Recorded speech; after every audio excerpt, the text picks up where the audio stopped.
Bonjour, on parle d'immobilier bien sûr dans cette émission et aujourd'hui on va parler de ce qui était considéré parfois de façon un petit peu futile comme un sport national à Marseille il y a quelques mois, les fameux recours abusifs. On va voir qu'on est pratiquement maintenant sur un phénomène, disons les mots comme ils sont, de type mafieux, avec l'exemple du programme immobilier que défend Éric Foillard du côté de Saint-Loup, le parc Saint-Loup. Éric Foillard, vous êtes associé gérant de la société LC2I. À vos côtés, vos avocats, puisqu'on a voulu donc illustrer ce problème des recours abusifs par le cas du parc Saint-Loup, Benoît Coussy donc, et Antoine Lagonelli, tous deux du cabinet Versini. Alors, en fait, Éric Foillard, peut-être la présentation d'abord de ce programme à Saint-Loup, qui a d'ailleurs obtenu un certain nombre de références architecturales, et puis après nous expliquer quelle est la situation par rapport à certains riverains qui, manipulés ou non, font des recours contre ce programme. Alors, il s'agit d'un morceau de ville, une opération de réaménagement urbain qui ne comprend pas que nous, puisque à côté il y a une zone commerciale qui va être développée par Castorama, et ça consiste le long de l'avenue de Pont-de-Vivo à l'emplacement des anciens terrains des usines Baudouin et des anciens terrains des usines Somméfort, fabricants de peinture, plus un bout sur des parkings de Mercedes, ceci, ça fait un peu plus de 10 hectares. Donc on est juste après l'hippodrome de Pont-de-Vivo, voilà, on situe bien, mais tout le monde connaît ça à Marseille, bien sûr. C'est 10 hectares en ville, donc il s'agit d'une opération considérable, d'une opération à dominante habitat et commerce, avec entre autres près de 15 000, non 20 000 même mètres carrés de commerce de pieds d'immeubles, avec des commerces de par l'Uvonne, de l'autre côté. Absolument. Et toute cette zone se termine par la création d'un parc le long de l'Uvonne, et on a donc qui délimite les voiries, les rues existantes ou à créer, puisque c'est l'occasion de lever suffisamment de fonds pour financer la création d'un pont qui va enjamber l'Uvonne, ce qui va contribuer au désenclavement de ce quartier. Qui est un quartier parmi les plus enclavés de Marseille, le quartier de Saint-Loup. Alors, vous avez déposé un permis. Normalement, si les choses se passaient théoriquement bien, vous devriez construire à quel moment et livrer à quelle période? Alors, nous avons déposé le permis le 30 juillet 2010, ça fait moins d'un an.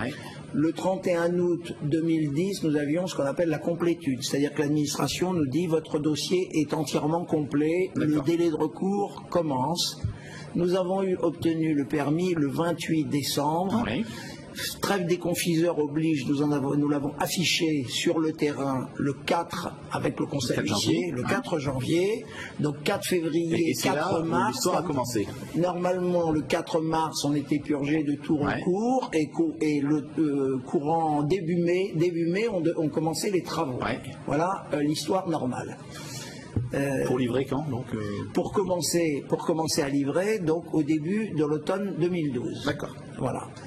En tout, il y a 400 logements. Il y a 100 maisons, il y a 60 à peu près logements, ce qu'on appelle des logements intermédiaires, des duplex, etc. Et le reste, ce sont des collectifs qui sont soit des appartements qui bénéficient tous sans exception, c'est pas neutre pour la qualité de vie, aussi soit d'une terrasse qui fait en moyenne 20 mètres carrés, parfois plus, et soit d'un jardin privatif. Les maisons, on est bien sur une friche industrielle que vous avez dépolluée, donc aujourd'hui il n'y a personne sur ce terrain-là, et bien sûr l'intérêt pour Marseille, c'est qu'on puisse y construire donc des immeubles d'habitation.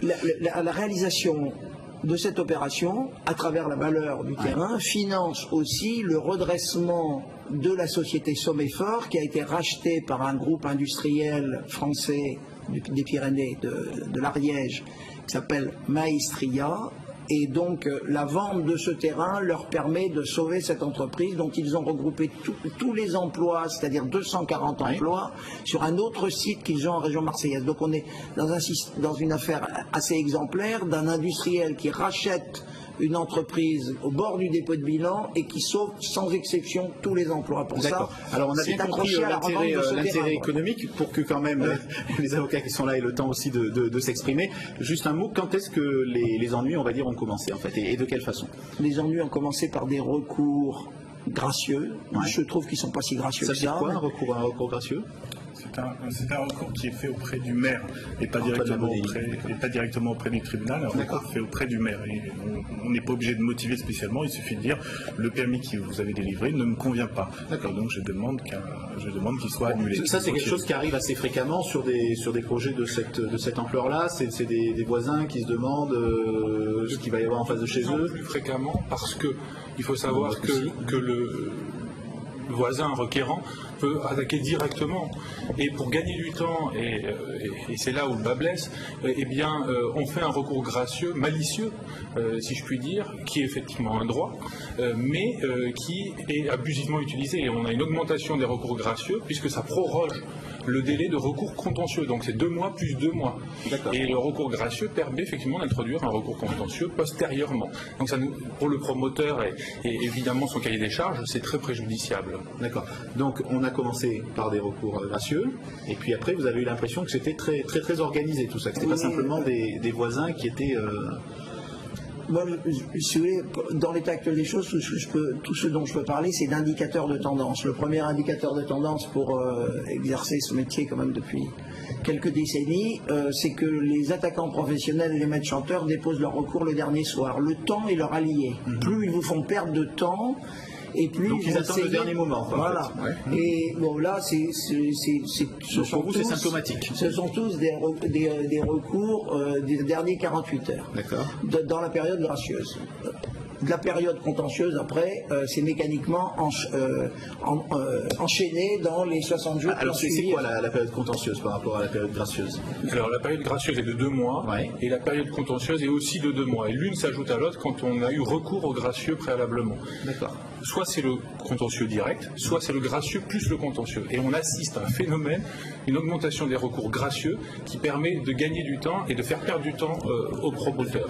Sachant que le maire, une fois qu'il est saisi, a 2 mois pour se prononcer, ce qui fait 2 mois de plus. C'est-à-dire qu'entre le premier jour de l'affichage du permis de construire et le jour ultime, si toute la procédure va, il se passe 6 mois.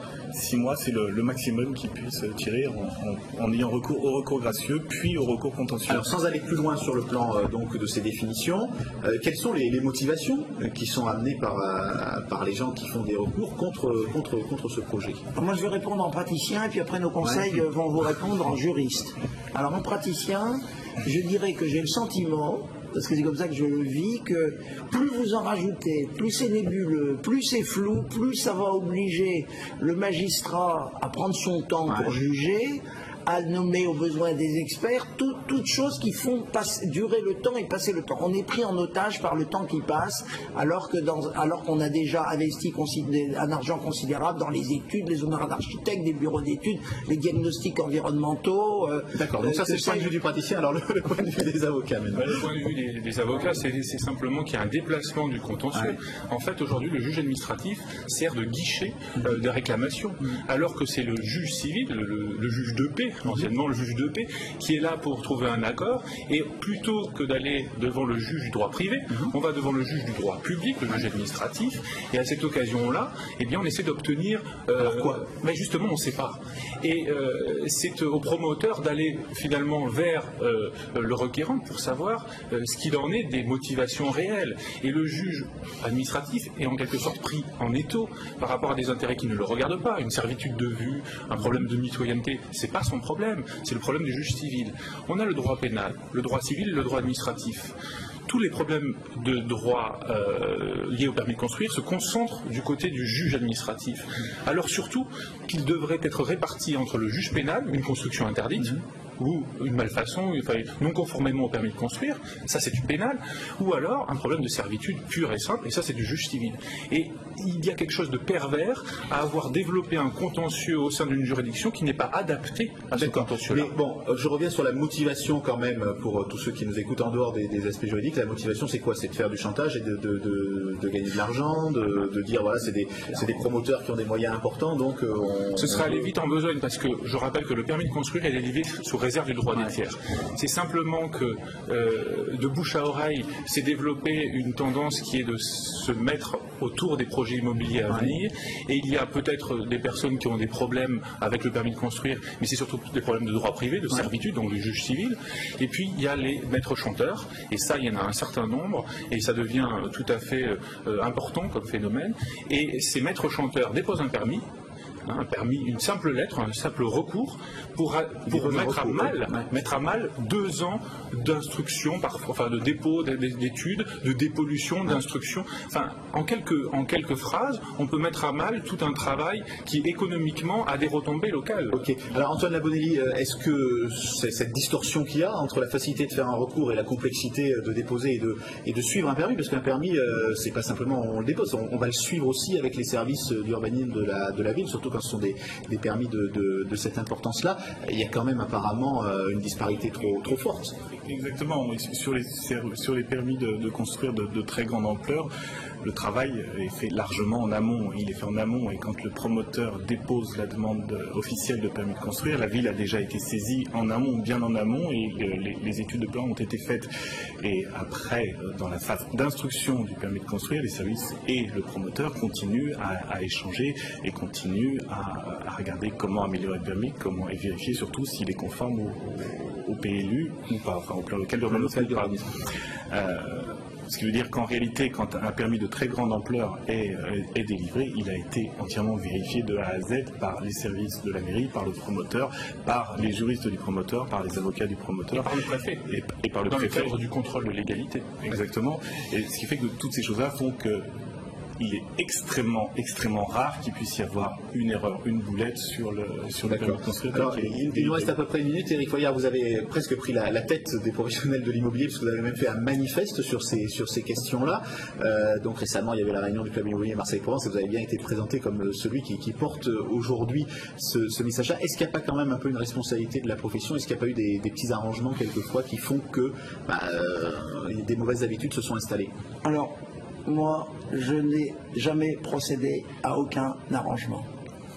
Ceux qui ont procédé à des arrangements, parce que ça existe, ne sont pas venus me le raconter, par définition, parce que à un moment donné, ils peuvent même se trouver dans des positions de double langage qui, à plein d'égards, leur seraient préjudiciables.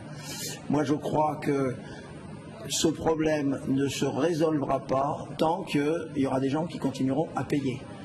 À partir du moment où ça rapporte plus d'enlever les enfants des autres en toute impunité que d'aller travailler, ça crée des tentations. Alors, le fonds de commerce des maîtres chanteurs, mais je dirais que ces maîtres chanteurs, ils ont des avocats aussi. C'est un autre débat, et c'est un vrai débat aussi. Alors, il y a un autre débat, c'est celui d'une loi éventuelle. Le maire de Marseille s'est souvent insurgé contre ces recours, son premier adjoint également.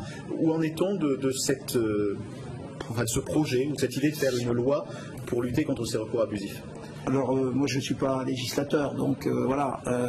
Ce que j'en sais, c'est que, effectivement, et principalement, donc, le député Roland Blum essaye de convaincre un certain nombre de gens au niveau politique et au niveau de l'Assemblée nationale de faire passer un projet de loi. Projet de loi qui limiterait un certain nombre de choses. Le recours des tiers est un droit. C'est normal. Ça, c'est notre démocratie. C'est normal. C'est le recours abusif et crapuleux qui n'est pas un droit. Pour le moment, pas de date pour parler de ça à l'Assemblée nationale. Non, pas à ma connaissance. D'accord. Merci d'être venu me parler de ce sujet. On y reviendra sans doute souvent dans les mois à venir dans Célimo. À très bientôt pour d'autres émissions sur l'immobilier sur LCN. Merci.